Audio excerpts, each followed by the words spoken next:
اعوذ باللہ من الشیطان الرجیم بسم اللہ الرحمن الرحیم۔ السلام علیکم طالبات، آج ہم اپنے فقہ کا وہ پورشن شروع کر رہے ہیں جس میں مختلف فقہی مسائل جو ہیں اور ان کا حل اور اس کے متعلق جو ہے فقہاء کرام کی جو رائے ہے اور اس کی کیا تفسیر از روئے قرآن اور حدیث بیان کی وہ پڑھیں گے۔ سب سے پہلا جو چیپٹر اس میں بیان کیا گیا باب الاوقات الصلاۃ، نمازوں کے اوقات کا بیان، یعنی نماز جو ہے اس کے لیے کون سا وقت جو ہے وہ بہترین ہے اور کب تک اس کا وقت جو ہے وہ رہتا ہے۔ مختلف فقہاء کرام جو ہیں وہ اپنی رائے از روئے قرآن اور حدیث بتائیں گے۔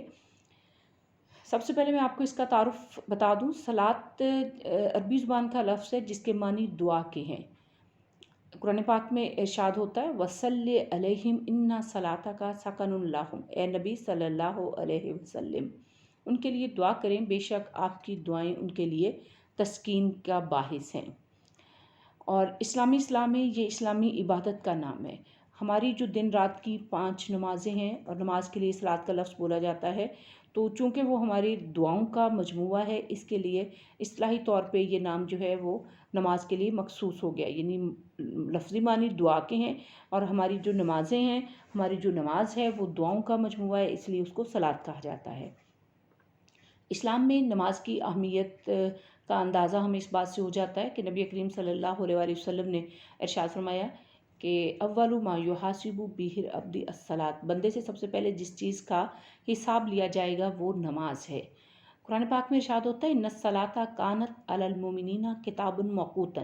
کہ بے شک نماز جو مومنوں پر مقررہ اوقات میں فرض کی گئی ہے، یعنی جو اس کا وقت ہے اس کے بعد جب وقت گزر جائے نماز فرض موجود رہتی ہے، لیکن اس کا وقت جو ہے وہ گزرتا ہے، وقت قضا ہو جاتا ہے، نماز قضا نہیں ہوتی۔ نبی کریم صلی اللہ علیہ وسلم نے نماز کی اہمیت بیان کرتے ہوئے یہ بھی ارشاد فرمایا مسلمان اور کافر کے درمیان حد فاصل ترک نماز ہے، یعنی جو نماز چھوڑ دیتا ہے وہ کافر ہے اور جو نماز کی پابندی کرتا ہے وہ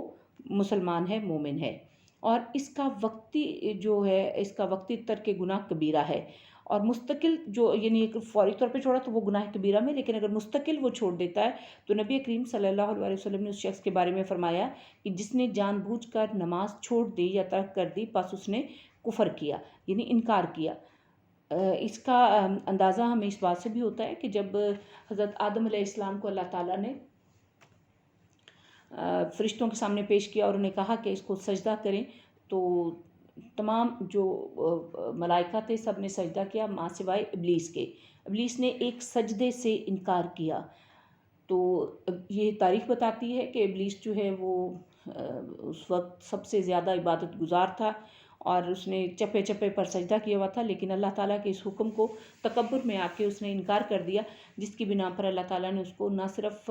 اپنے ملائکہ کی فہرست سے نکال دیا اور اس کو راندہ درگاہ کر دیا، اور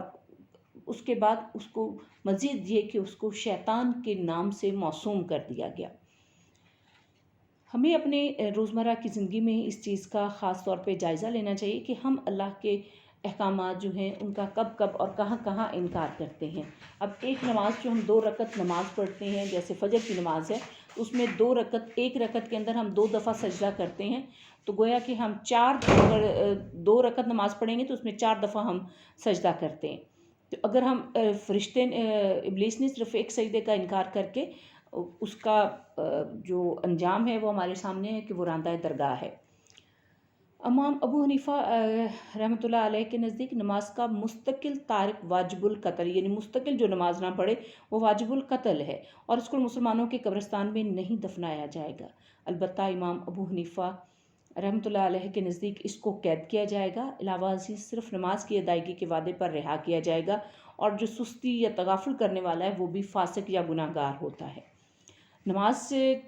جو ہے اس کی فضیلت، نماز ہر مسلمان پر فرض ہے، چاہے وہ مرد ہے یا عورت، اور پھر وہ صرف مقررہ اوقات میں فرض ہے۔ نماز جو ہے یہ بھی کہا گیا کہ نماز جو 5 نمازیں گناہوں کو ایسے ختم کر دیتی ہیں، نبی صلی اللہ علیہ وسلم کے حدیث نبویہ ہے 5 نمازیں گناہوں کو ایسے ختم کر دیتی ہیں جیسے کہ پانی میل کو ختم کر دیتا ہے۔ اور نبی کریم صلی اللہ علیہ وسلم نے ایک جگہ اور فرمایا کہ نماز جو ہے مسلمانوں کے گناہوں کا کفارہ بنتی ہے۔ ارشاد نبوی ہے جس مسلمان کے پاس فرض نماز کا وقت آ پہنچا اور وہ اس کے لیے پہلے اچھے طرح سے وضو کرے، پھر خشوع اور خضوع کے ساتھ رکوع کا اہتمام کرتا ہے تو وہ نماز اس کے پہلے گناہوں کے لیے کفارہ بن جاتی ہے۔ یعنی اہتمام کے ساتھ اس کو قائم کرنا، نماز پڑھنا نہیں بلکہ قائم کرنا۔ قائم کرنے سے مراد یہ کہ نماز کو اس کے جو اللہ تعالیٰ نے حکم دیا اس کے مطابق اس کو ادا کیا جائے اور مقررہ اوقات میں خشوع و خضوع کے ساتھ۔ نماز حصول جنت کا ذریعہ۔ نماز نبی صلی اللہ علیہ وسلم نے فرمایا کہ اللہ تعالیٰ نے مسلمانوں پر، بندوں پر 5 نمازیں لکھ دی، جو ان کی پابندی کرتا ہے اور بے قدری کر کے انہیں ضائع نہیں کرتا، تو اللہ تعالیٰ کا یہ وعدہ ہے کہ وہ ایسے شخص کو جنت میں داخل کریں گے۔ اب ہم یہ دیکھتے ہیں کہ اقامت صلاۃ کی شرائط کیا ہیں، کہ نماز قائم کرنے کے لیے کون کون سی شرائط ہیں۔ کچھ ایسی چیزیں ہیں جو نماز سے پہلے ہونی چاہیے، کچھ ایسی ہیں جو دوران نماز ہیں جن کو پورا کرنا ضروری ہے۔ نماز سے قبل کیا ہم دیکھتے ہیں کہ ہمیں وہ چیز بھی نظر قرآن مجید میں نماز کو جہاں ادا کرنے کا حکم آیا وہاں پر ہر جگہ آقیموا الصلاۃ کہا گیا، یعنی اس کی اقامت اور محافظت، اس کو قائم بھی کرنا اور اس کی حفاظت بھی کرنی ہے۔ اس میں سب سے پہلی بات یہ ہوگی کہ نماز شروع پڑھنے سے پہلے مکمل طور پہ پاکیزگی اور طہارت اور پاکیزگی حاصل ہو، بظاہر بھی اور اندرونی طور پہ بھی۔ وقت کی پابندی ہو، نماز کی پابندی، پھر اس کے بعد صف بندی کا اہتمام جو کہ مرد حضرات کے لیے ضروری ہے، سکون اور اعتدال کے ساتھ نماز پڑھی جائے۔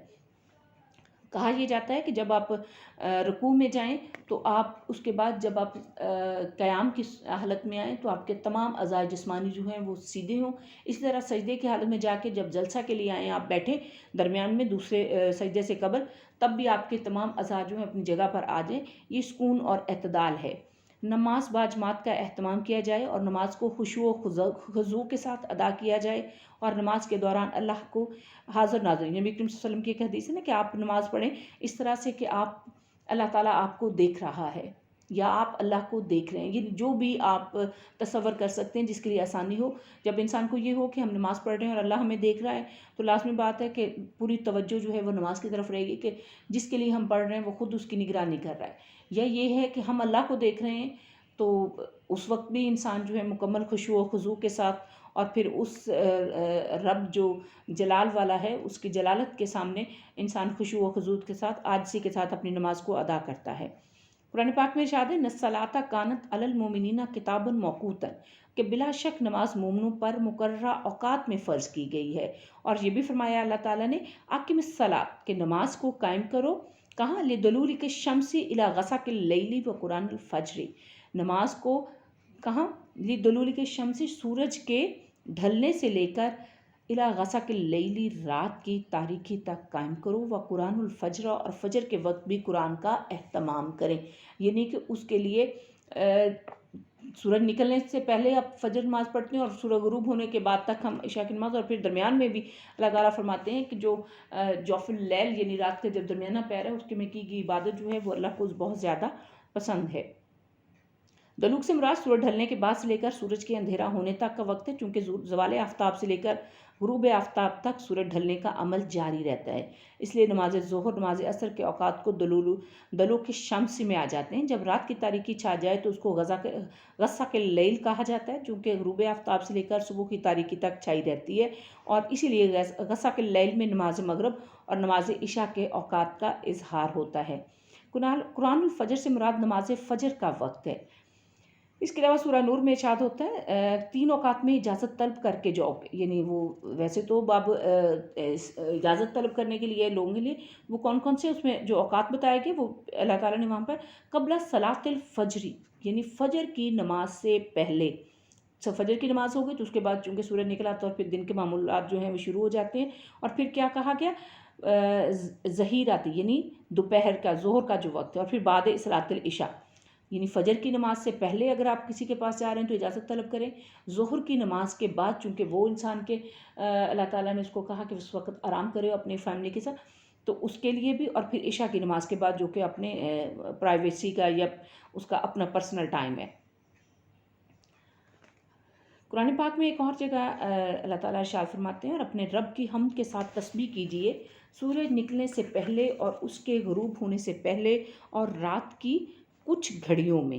انا اللیلی فسبح و اطراف النہاری، اور پھر تسبیح کیجئے اور دن کے کناروں پر۔ تو سورج نکلنے سے پہلے نماز فجر، غروب ہونے سے پہلے نماز عصر، رات کی کچھ گھڑیوں میں یعنی مغرب اور عشاء کی نمازیں، اور دن کے کنارے کنارے یعنی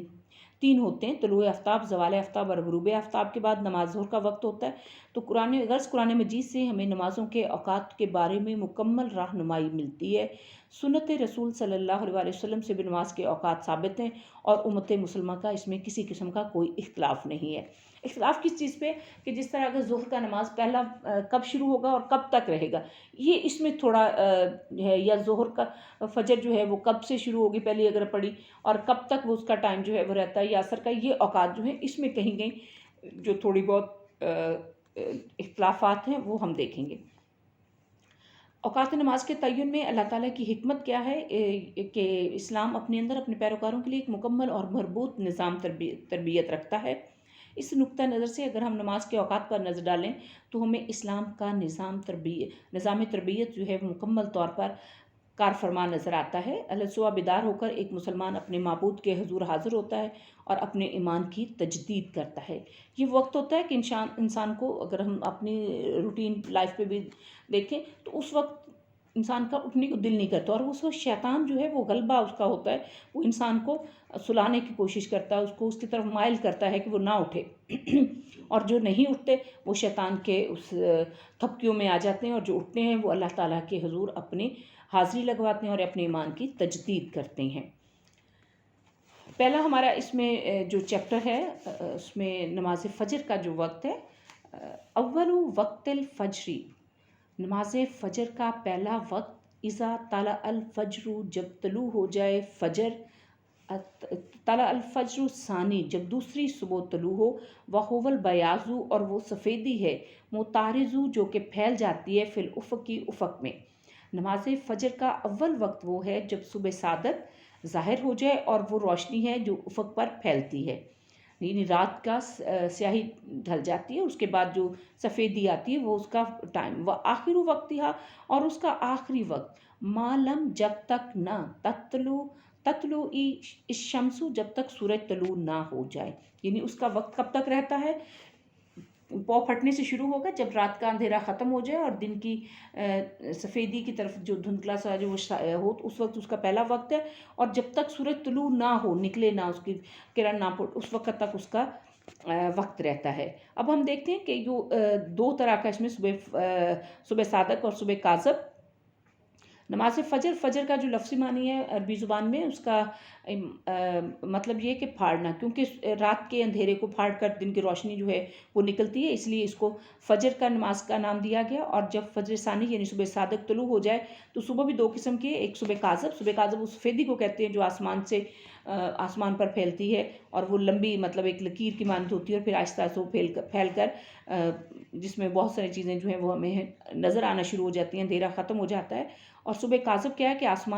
صبح کاذب کے بعد آسمان کے مشرقی کناروں پر سفیدی کے آثار نظر آنے لگتے ہیں، اور یہ سفیدی آہستہ آہستہ پھیل جاتی ہے، اور پھر ماحول جو ہے وہ روشن ہو جاتا ہے، اس کو ہم صبح صادق کہتے ہیں۔ ان دونوں فجروں کا ثبوت جو ہے وہ نبی کریم صلی اللہ علیہ وسلم